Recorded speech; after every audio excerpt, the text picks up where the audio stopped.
All right, what's up, my friends, and welcome to a Pro Tour focused special edition of Bronze Mythic. I'll be going over my two Pro Tour drafts. Of course, Pro Tour was a few weeks ago or last weekend or whatever this is going up. I don't even know exactly. And was the best time, was the worst times. I went 8-0 on day one. I know, right? And then 1-7 on day two. Yeah, I know. Definitely a kind of a stinker, but full reviews on the full recaps on my main channel. I'll go check that out, obviously. But today I want to focus specifically on the two decks that I drafted and how the drafts went. Because it was very important, obviously. This is my Bronze Mythic channel. So, how did draft number one go? So we sit down, and it's important to note that the drafting for these events is a little bit different than you might expect either on Arena or in your local paper store. It was paper drafting, and when you open your pack, you have to reveal your flip cards to everyone. Then you have to sleeve the entire pack and cannot de-sleeve after that. So kind of a weird format. You can see here a picture of us doing this at the testing house. And here we are. So this is us reveal. So most packs have two flip cards. Some have three if it's a foil. So you got to reveal the cards, and definitely adds a weird layer to the drafting process because you see some of the cards that are opened. So for example, at my feature table, pick one, pack one, Nathan Stoyer opened up an Elish Norn across the table from me. Just, all right, there it is. It's Elish Norn, you know. So definitely an interesting one. So first draft of the tournament, pick one, pack one. What's staring back at me but a shiny foil Elish Norn Grand Cenobite? Pretty damn powerful card, right? Now, through our testing in the testing house, we definitely discovered we didn't like white or red very much. They're both kind of aggressive colors, didn't play very well in the format. A lot of cool, powerful, grinding things you can do. They weren't very good. So we decided that we opened up a big white or red bomb rare. The direction, Atali being the big one, usually wanted to be like a multicolor green deck, not just like black-white or, red-white or whatever. So open up Elish Norn, and I actually got a flash of it when I opened my pack because, like, it's borderless and shiny. It's kind of hard to miss it, when the card's face down. So pull out my two flip cards. I don't remember what they were, honestly. Look around the table, and I see two copies, maybe three copies of Invasion of Lauren among all the other players of the table. Now, it's important to note also, we were at the very, very last table, and the last two pods were 10 players each because there's an uneven number of players at the Pro Tour. So there weren't a multiple 8. So rather than having pods of 7, they just had two 10-player pods to end the row. So we had a 10-player pod, which is kind of weird. And there were 3 copies of Invasion of Lauren around the table, being shown. And this is the card that's not a super high pick, but is very, very good in the multicolor green deck. So I knew I'd get at least 1 or 2 of those in pack 1. Obviously, Elish Norns, I want to be green anyway. So pack 1, slam Elish Norn with the plan to be a multicolor green deck. I can pivot, obviously. But seeing the cards on the table makes a lot of sense. Works for me. Second pick, a copy of Blighted Burgeoning, and I'm all in. So don't recall the pack exactly, but take Burgeoning. One of the most important cards for the multicolor green archetype. Take the Burgeoning. We're off to the races. Pack 1, I pick up. I don't remember exactly. I don't remember the exact flow of the pack, and it wasn't covered. So, but get a Portent Tracker or 2. It's really good. Late Seed of Hope or 2. A couple lands and so on and so forth. And then pack 2, I opened up an Invasion Zendikar. Pack 2, there was a Pelucranos opened 3 to my left, and then across the table. And we found in our practice drafts, those green cards would often table because people wouldn't be that green. There's also Invasion opened as well. Didn't get either Pelucranos, but got the Invasion, which is pretty good. And then I opened an Invasion as well. It's obviously very, very good. So great ramp core here of double Invasion, double Portent Tracker, and then the Burgeoning. Picked a few off cards here or there. I think it's very, very important when you draft a deck like this to stay as open as possible. And you can see I obviously ended up with a few blue cards, a few red cards here, which I'll get to in a minute. Base Abzan for sure, but trying to stay as open as flexible as possible because you want to be able to play the cards you open because there are so many rares in this format. So you want to try and leave yourself as many backdoor outs as possible, right? So was mostly Abzan. Picked up a late Invasion of Vryn. And then, actually, I picked up in pack 2 the Invasion of Tarkir, like second or third of kind of a weak pack. I picked up a kind of late Volcanic Spite. I was like, all right, maybe I'm red instead of blue, because I didn't have these blue cards yet. But pack 3, I got a super late Halo Forger, and the blue just seemed better overall. Didn't have any blue or red dual lands, but I had the Skittering Surveyor and the Blighted Burgeoning for fixing as well, which is pretty great. And the 2 Zendikars, of course, so a lot of fixing, which is great. And then kind of got Pack 3 was very kind to me. I opened an Instructor, and I got past an Instructor, which helped out a lot because this card's an excellent card in the Ramp archetype. Early blocker, gains life. I also picked up a copy of Lathiel, the Boundless Dawn, which is actually really, really good in my deck. So this is a 2/2 life trigger for 4. Whenever you gain life, you can add counters to things. And I had 4 gain lands, 2 Seeds of Hope, 2 Herbology Instructors, which is a lot of life gain. Doombringer was also fantastic in this deck as a way to flip my Invasion of Zendikars, which is really, really cool, as well as to be a blocker and gain some life. Fajara, Sailback, kind of get the idea. Perfection wasn't very good in this deck. It was just a late pick that I just needed playable, honestly.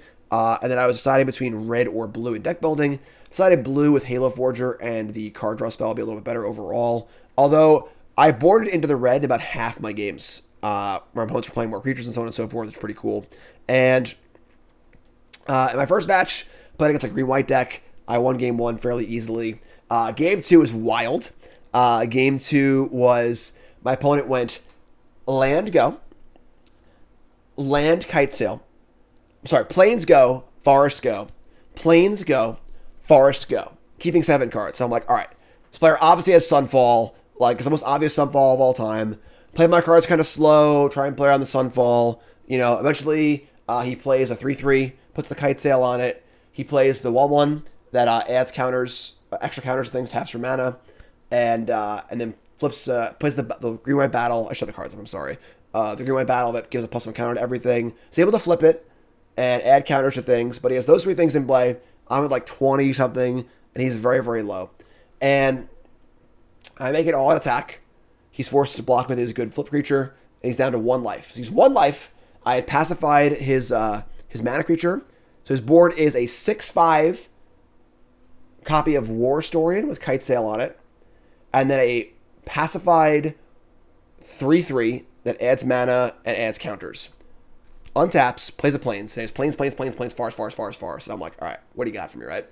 Taps the mana creature for 5 or whatever, 3 red mana. And I'm like, oh, okay. Plays the Fling rare, the Thrill Seeker. And I'm like, I'm going to die. I'm going to die from 20 life here, 20 whatever. He had a big flyer in play, puts the counters on it, and then flings it at me, I'm dead. But he was just short of killing me, which is pretty sick. So win game, win round 1. Round 2, I played against, I don't actually recall. I won. And then round 3, I played against a very good red-black deck. We had a super, super tight match. And I was able to win in the 3rd game. Very interesting match where I, again, was sideboarding in and out of my red. So for game 1, I won game 1 pretty cleanly. He seemed to be like a red-black aggro deck. So for game 2, I sideboarded out the blue. Boarded out Invasion, Halo Forger, and I think the Perfection, and the Island, and a Forest, and brought in Invasion Tarkir, Volcanic Spite, Into the Fire to have more removal spells against his more aggressive deck. Into the Fire was surprisingly good, actually, too. I was able to use it to deal damage to all my battles, and then I was able to use Port and Tracker to shrink my Invasion Zendikar down to 2, cast Into the Fire, win the battle on the Zendikar, then use that to attack a different battle, which I also shrunk as well. It's pretty good, honestly. It's kind of cool. And then, so game 2, I boarded into the red cards, and he showed me a bunch of removal spells and not a lot of creatures, and I lost game 2. Game 3, I boarded back into the blue to have more card advantage, and I actually chose to draw for game 3, where I had the choice because he showed me 5 or 6 good hard removal spells, a Ravenous Rat, a Thoughtseize, a lot of discard, a lot of removal spells. The game's definitely going to go long, so I'm happy to be able to draw. My deck doesn't fall behind. I have a lot of life gain, stuff like that too. Won the game with the draw. I was very, very happy how I sideboarded, how I played. 3 of the first draft. Let's hear it from me. That's draft number 1. 5-0 constructed. Only undefeated player. Yada, yada, yada. Go watch that on my main channel. And then we sit down for draft number 2 at the main featured table, which you can see right here. Boom. There I am. It's me. It's me. I'm on a TV. And this draft did not go as well. So I honestly don't remember the draft that well. I feel like I had a clear vision of the first draft we did. Maybe I was nervous, or I don't even know, whatever, honestly. I do recall the packs were very weak. I believe I first picked Sandstalker Mulak over an Isaac Ataxis, and I have a very, very weak opening pack. A very, very weak pack. And In retrospect, I think that was wrong. I think I was kind of skewed by my first draft. I just like being green. Some people don't like being green. I can play all the rares that I open. And Moolark is a really good card. It's definitely excellent, but it's obviously a green card. You can't really splash it. It's a little too committing, I think. And then pack 1, I was pretty green. You know, the packs were not particularly powerful. There were a lot of blue-white and green-white battles floating around. So I was kind of like toying with the idea of being banned a little bit. Just kind of a tough pack 1 overall. I think in hindsight, blue-white knights might have been open, and I might have missed out on it because I was a little too focused on green. Pack 2, I opened an Invasion of Phyrexia, which obviously great. I had a a red card or two in my pile from pack 1, but took the Invasion to splash it. Obviously, the card's very, very good. More green and blue cards, not very exciting. You know, Corruption's obviously pretty good. You know, Tangled Skyline's fine. It's not the worst deck of all time. Got a Takedown, got a Cosmic Hunger. Pack 3 was also kind of light. I first picked a Knight Captain of Eos in pack 3, thinking I was more white than I was. But I realized it was mostly just blue-green. Knight Errant of Eos, pick 1, pack 1 from pack 3. In retrospect, that was wrong. I didn't even play it, obviously. Didn't get the fixing we were really looking for. It was just a really, really rough draft overall. I think I could have navigated my seat much better. And I think that I passed like a late, like Night Lord, like maybe like 5th or 6th pick pack 3. And I think the Knights was probably there and I just missed it, honestly. I think I tunnel visioned a little too much on being green. And as you can see right now, it wasn't very good. Kind of scrappy, not particularly very exciting. Honestly, has some game to it. You know, like I got 5/2 drops, you know, double Thespian, you know, Wicked Slumber, play some creatures, tap your stuff. Invasion's obviously pretty great. A little bit of top end here with, you know, Corruption, a couple flyers. Like, the deck is scrappy. This deck can definitely win, you know, but of course it's the Pro Tour. It's the 8-0 table. It's not exactly, you know, a regular Bronze Mythic episode or something like that. So, played against Simon Nielsen in the first round. I'm going to go over my matches that were covered in a separate video. I don't have the energy to do that right now. He was playing red-black, and unfortunately, he had everything lined up for me. His deck seemed very, very good. He had Glistening Deluge for my Invasion of Phyrexia. He had Shieldred, and my deck just wasn't particularly great, unfortunately.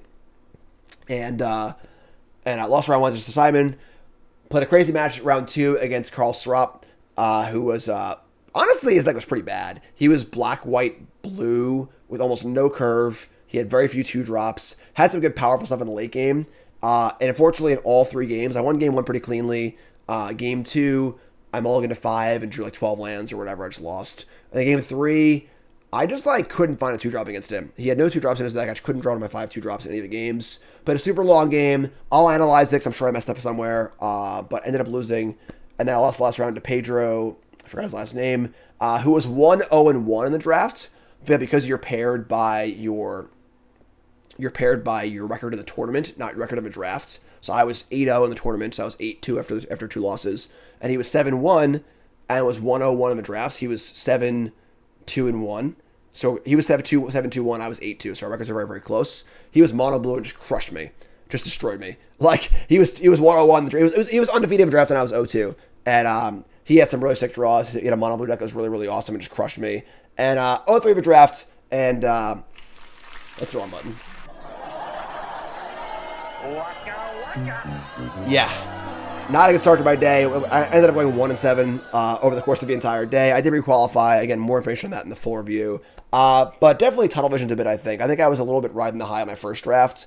I think I just didn't really... I was a little too married to green, didn't really see that blue-white was open. And if I had, I mean, it could have been very, very good. I opened Knight Captain, I opened Invasion of Phyrexia. It's funny, if I have blue-white Knights, my opens are actually very, very good. I would have Invasion in 2 and then Knight in 3, my deck would have been awesome. So... is what it is, obviously. You know, I wish they had a full draft viewer. Back in the day at old Pro Tours, the feature table had 8 people covering the entire draft. And you can go back and view every pick of the entire draft, completely reconstructed. And in this draft, they only followed Nathan's draft. You can watch Nathan's draft from his point of view, but you can't watch everyone else's picks, which kind of sucks. I would love to review it, honestly. But that was my drafts. So, Bronze Mythic, again, I'll do a video reviewing my gameplay from the drafts that were on camera. Also on the channel, but I mean, that's it for this video. So, YouTube folks, love you, like, comment, subscribe, and peace. Yeah, thanks for watching.